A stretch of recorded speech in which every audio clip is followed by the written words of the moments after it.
El viejo y la pistola es una novela del periodista David Grant donde nos cuenta la historia de tres hombres, Forrest Tucker, Christian Bala y Frederick Bourdin. Ya hemos conocido las historias de Forrest Tucker y Christian Bala, así que hoy nos toca hablar de Frederick Bourdin, el camaleón. Frederick Bourdin nació en junio de 1974 en Nanterre, Francia. Tuvo una infancia marcada por la inestabilidad emocional y la ausencia paterna, ya que su padre, un militar argelino, abandonó a su madre antes de su nacimiento, lo que dejó a Bourdin con una sensación de vacío e identidad fragmentada desde muy pequeño. Frederick Bourdin tuvo una infancia muy dura, no solo porque creció sin padre y con un abuelo muy racista que quería que su madre lo hubiese abortado, sino porque también su madre, con muchos problemas psicológicos, intentaba atormentarlo de todas las maneras posibles, fingiendo enfermedades o incluso intentando suicidarse.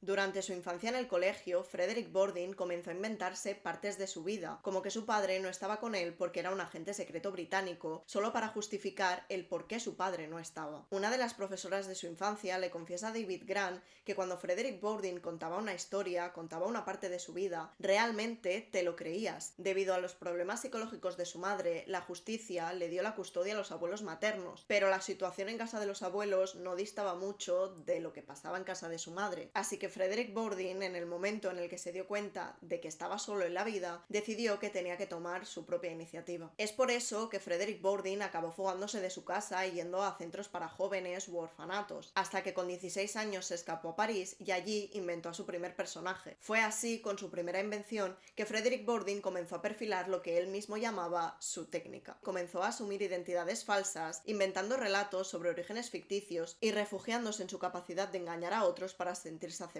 Siempre se hacía pasar por el mismo perfil, un niño o un adolescente que o bien había sufrido abusos o bien había sido abandonado por la familia. En 1992 ya se había hecho pasar por más de una docena de niños inventados. El problema era que ese mismo año Frederick Bourdin cumplía los 18 años y entonces tenía que dejar los albergues juveniles donde siempre se había refugiado. Con una falta de identidad como tenía, Frederick Bourdin no sabía dónde ir, así que se dedicó a viajar por varios países de Europa y fingir diferentes identidades con la intención de que la gente se compadeciese de él. Y es que esa era una de las herramientas que tenía Frederick Bourdin. Escogía a niños abandonados, solos, con los que la gente pudiese empatizar. Hasta tal punto llegaba su necesidad de ser otra persona, de vivir inventándose otras identidades, que viéndose acorralado porque la Interpol ya lo tenía en su punto de mira, intentó fingir su propia muerte desde Alemania. Desde Múnich, Bourdin llamó al alcalde de Nantes y, haciéndose pasar por un policía alemán, dijo que habían encontrado el cadáver de un ciudadano francés llamado Frederick Bourdin. Los policías tuvieron que trasladar esta noticia a su madre, lo que la dejó en shock hasta que se dieron cuenta de que Frederick Bourdin seguía vivo y que él mismo había dado la alerta de su propia muerte. Tal fue la repercusión de todo lo que Frederick Bourdin llevaba años haciendo, que en 1995 le invitaron a un programa de televisión, ya que empezaba a ser alguien famoso por lo que estaba haciendo. Para la prensa era el camaleón o el Peter Pan en la vida real. En esta entrevista, cuando le preguntaron por qué lo hacía, él confesó que tan solo quería amor y una familia. Él no hacía todo esto por maldad, simplemente quería ser una persona querida. Incluso en este programa de televisión le ofrecieron trabajo como redactor y pese a que estuvo muy poco tiempo, tuvo que irse porque no sentía que ese fuese su lugar. Y es que Frederick Bourdin en realidad no quería hacerse pasar por otras personas, realmente quería ser otra persona. Y fue en 1997 cuando dio el peligroso paso de inventarse identidades a suplantarlas. En Linares, España, la policía recibió un aviso de que había un joven que estaba abandonado en la calle. Una vez lo llevaron a comisaría, Frederick Bourdin se hizo pasar por un policía en España para llamar a Estados Unidos y pedir documentación y algún informe de algún adolescente que pudiese haber desaparecido y que quizás era el adolescente que habían encontrado en España. Es así como Frederick Bourdin llegó a la identidad de Nicholas Barclay, un adolescente que había desaparecido en 1994 en Virginia. Y es que Frederick Bourdin en un momento, al ver la foto en blanco y negro, pensó que sí que podía hacerse pasar por este niño desaparecido. El problema es que cuando vio la foto en color, se dio cuenta de que no tenían nada que ver. Nicholas Barclay tenía los ojos azules, el pelo rubio y Frederick Bourdin era todo lo contrario. Es por eso que Frederick Bourdin tuvo que inventarse que durante los años en que había estado desaparecido como Nicholas Barclay, había estado en una red de trata de menores sufriendo maltrato para justificar así los cambios en su aspecto físico. Bourdin tuvo que teñirse e incluso tatuarse para parecerse a Nicholas. Porque por favor, fijaros en Nicholas Barclay y Frederick Bourdin. Es que no tienen nada que ver. Todo esto lo hizo porque las las autoridades comunicaron a la familia de Nicholas Berkeley que lo habían encontrado en España, y Casey, la hermana de Nicholas, quiso viajar a España para encontrarse con su hermano y devolverlo a Estados Unidos. Lo curioso fue que tanto la hermana cuando vino a España como el resto de la familia, incluida la madre del propio Nicholas Berkeley cuando fue a Estados Unidos, parecieron no darse cuenta de que ese no era su hijo. Lo abrazaron, le dijeron que lo habían echado mucho de menos y lo acogieron como si fuese el verdadero Nicholas Berkeley, algo que resultó muy sospechoso para Frederick Borden. Y es que la historia de que Nicholas Berkeley, el niño desaparecido, había sido encontrado en Linares, España, fue un tema candente en las televisiones de Estados Unidos, llegando incluso a llevar a Frederick Borden como Nicholas Berkeley a varios programas de televisión para que explicase su historia. En una de estas entrevistas, una de las cadenas de televisión contrató a Charlie Parker, un investigador privado, que rápidamente se dio cuenta de que esa persona no era Nicholas Berkeley, y lo descubrió realmente porque la forma de las orejas de Nicholas Berkeley y de Frederick Borden era completamente diferente. Charlie Parker lo puso en conocimiento de las autoridades, quienes rápidamente se pusieron a investigar quién era esa persona. Mientras todo esto sucedía, Frederick Borden estaba viviendo en casa de la familia Berkeley como si nada hubiese pasado, y es que le extrañó muchísimo que nadie se diese cuenta de que no era él, de que no era un adolescente y de que claramente no era Nicholas Berkeley. Y es que una de las cosas más intrigantes de esta historia es cómo desapareció Nicholas Berkeley. Nicholas Berkeley desapareció después de ir a jugar un partido de baloncesto, y cuando llamó a su madre para decirle que volviese, su hermano mayor Jason le dijo que no, que su madre no iba a ir y que él tenía que volver solo a casa. Nicholas Berkeley nunca regresó, pero poco tiempo después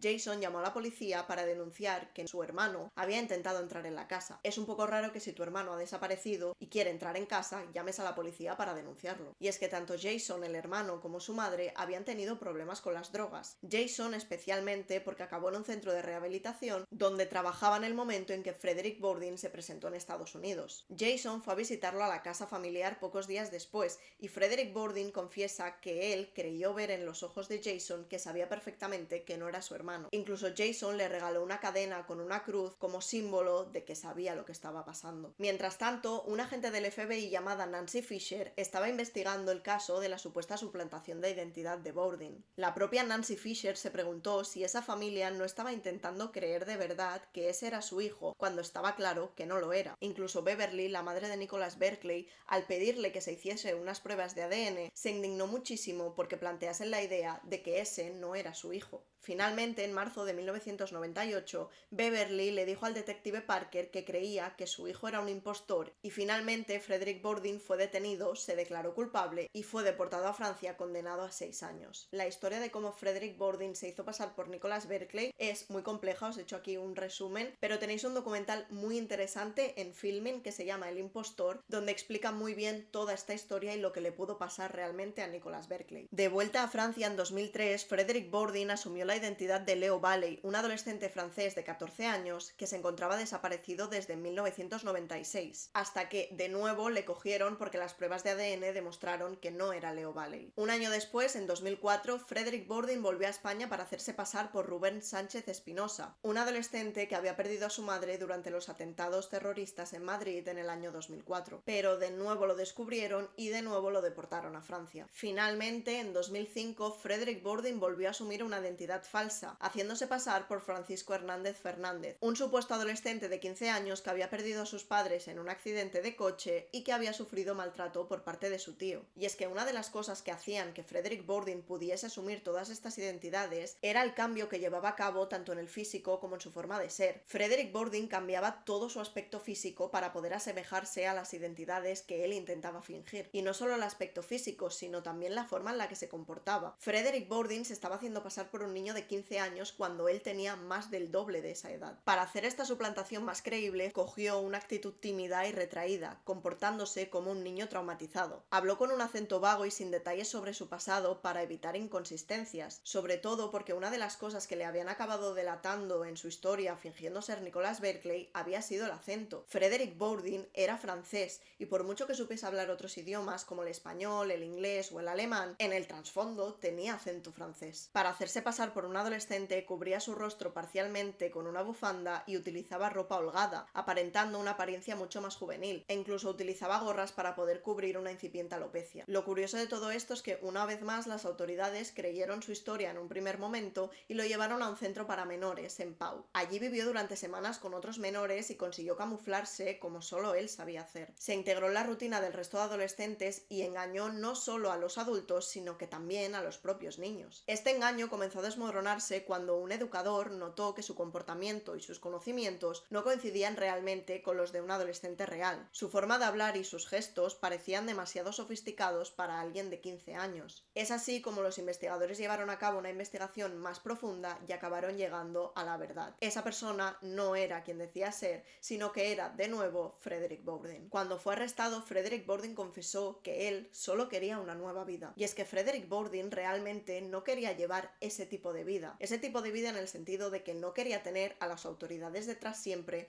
no quería tener su imagen en la Interpol para que lo persiguiesen, simplemente quería ser otra persona, quería ser alguien querido. David Grant cuenta que la última vez que vio a Frederick Bowden fue en 2008. Se había casado con una mujer que lo había visto en una entrevista por televisión y había conectado con él. Se habían conocido y ahora esperaban a su primer hijo. A lo largo de los años, Frederick Bowden se había colado en albergues juveniles, orfanatos, colegios y casas de acogidas. Se estima que asumió más de 500 identidades diferentes en al menos 20 países. Y cada vez que era descubierto, simplemente adoptaba una nueva identidad y volvía a su engaño. Y es que él no ganaba nada en el plano económico con esto, simplemente lo ganaba en el terreno emocional donde tenía muchas carencias. Al final del libro, David Grant reflexiona sobre lo que ha sido Frederick Bowden durante toda su vida, un camaleón. En el año 2003, después de hacerse pasar por Leo Valley, un psiquiatra lo atendió y realizó un informe donde habló que Frederick Bowden era muy difícil que pudiese librarse de esos rasgos de personalidad y de la actuación que le llevaba a transformarse en otra persona. Y es que al final la reflexión de David Grant nos lleva a pensar que quizás la motivación que realmente tenía Frederick Bowden era encontrar ese sentido de pertenencia que le había faltado desde la infancia. Es difícil que una persona quiera hacerse pasar por otra si no ha hecho nada malo en la vida. No es inventarse pequeñas mentiras sobre tu vida para adornarla un poco más. Frederick Bowden lo que quería era dejar de ser él para ser otra persona. Quería despojarse del nombre, de la identidad, de la vida que le habían dado sus padres al nacer y empezar otra completamente diferente. Una vida que le diese muchísimo más cariño. Su historia, más allá de todo el dolor que ha podido ocasionar fingiendo ser quien no era, es la búsqueda del amor y de la aceptación. Como el intento de dejar de ser uno mismo es lo único que te puede llevar a la felicidad. Y al final de todo, Frederick Bowden es feliz simplemente porque es Frederick Bowden. En fin, hasta aquí el vídeo de hoy. Hemos acabado ya con los 3 capítulos del Viejo y la Pistola. Si os ha gustado este tipo de vídeos, tengo algunos libros donde podría hacer también varios capítulos. Me lo podéis dejar en comentarios si queréis. Sabéis que podéis suscribiros, podéis dejar un me gusta y podéis dejar un comentario. Yo soy Eire y si quieres, nos vemos en el próximo vídeo.